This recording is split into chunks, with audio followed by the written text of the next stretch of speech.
ఒక ప్రవీణ్ పగడాలని వ్యక్తిని నీవు చంపితే మినిమం 100 ప్రవీణ్ కూడా అదే అభిషేకంతో లేపబడతారు.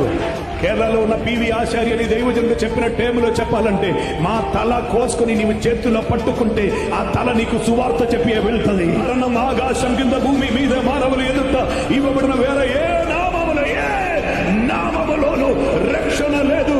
రక్షణ యేసు నామములో మాత్రమే ఉన్నది. గనుక ఆమె నీవు చేసిన మేలుకై దేవునికి స్తోత్రం. కారణం ఇది మేలే. ఇలా జరుగుతున్నప్పుడే క్రైస్తవుల్లో ఒరిజినల్ బయటకు వస్తారు. ఒరిజినల్ బయటకు వస్తారంటే స్ట్రీట్కి వస్తారని కాదండి. ఒరిజినల్ అభిషేకముతో బయటకు వస్తారు. బలము కలిగిన వారుగా బయటకు వస్తారు. ప్రార్థన యోధులై, ప్రార్థన వీరులై బయటకు వస్తారు. హల్లెలూయా. రాజ్యము కొరకు మేము రాజ్యము కొరకు, ఇండియా రాజ్యం కొరకు కాదండి.